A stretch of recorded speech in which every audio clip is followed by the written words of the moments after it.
What's up, y'all? Welcome back to my channel. For those of you who are new, my name is Sydney, aka a Shawty that reads, and today we are in our PJs with a cup of tea because it's a self-care routine video. In today's video, I'm going to be sharing my self-care routine for empaths, which is totally inspired by Judith Orloff and her two books, The Empath Survival Guide and Thriving as an Empath, which is a 365 days of self-care for sensitive people workbook / journaling book. You guys, both of these books have completely changed my life, have completely changed up my whole self-care routine.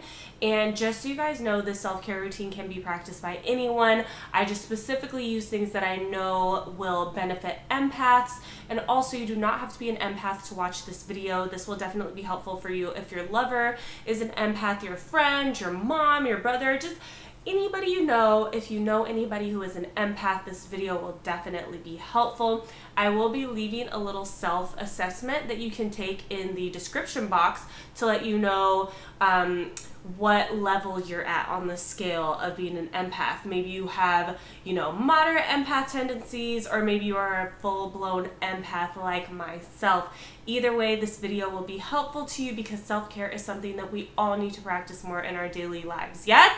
Yes! Let's get into it.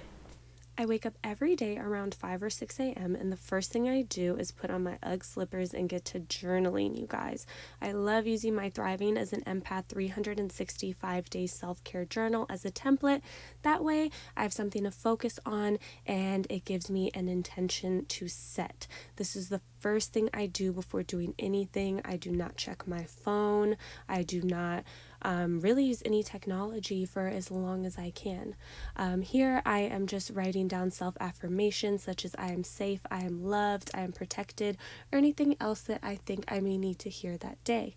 I also find it extremely beneficial to meditate on anything I read in my self-care journal.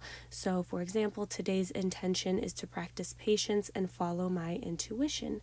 If you do not like just sitting down and meditating, I think meditation in the shower is great. Here I'm just spraying some eucalyptus spray, inhaling all that goodness and exhaling any unwanted energy. I also love utilizing this scalp massager when washing my hair just for a little bit more self-care. And I also love a good hair mask. I'm using this Blueberry Bliss one by Curls. I love how thick and creamy it is for my curly hair. However, guys, the highlight of my self-care routine for empaths is definitely bath time. Water is so healing for empaths, so I like to have a cute little setup. I love burning these candles that I got from Wax on Find. It's a Black-owned business, and they are soy-based, which is really important because empaths can be very sensitive to scents. I also love my Me Time Always body scrub. I think it's just a great way to implement more self-care. For the most part, I just sit in here and read. Here I'm reading the Empath Survival Guide. For the rest of the day, I just stay in pajamas or loungewear. I take notes on any books that I'm reading and basically just chill out. I think it's really important to kind of, do nothing sometimes. I also love to read. So yeah, this is what my self-care routine looks like, you guys. It's pretty simple. Alright, y'all, now that you have a general idea of what a self-care routine for an empath looks like, I did want to do a little review of both of the books mentioned. So, the first book that I started working with was the Thriving as an Empath, which is just like a 365-day journal that gives you different meditative practices, inspiring quotes, or things that you can think about daily, which is why I was saying I like to read this before I meditate so I can meditate on whatever inspirational quote or idea that Judith decided to give me that day.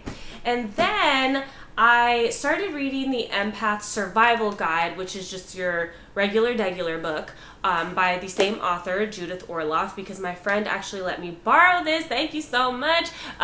Because the two just definitely work better hand in hand. So although self-care is a great protection strategy that you do want to utilize every single day, there's just a lot of other things in this book that are very important. Maybe you have an empath child, so there's a whole chapter dedicated on how to raise children, if they're empaths or if they're just highly sensitive. I feel like that's very, very valuable. There's also a section on empaths and work, because your work environment is also very important. There can be a lot of different triggers that you need to protect yourself from, or maybe you even need to look at working from home, because that would be a great option for empaths. That way you have better control over your environment and such.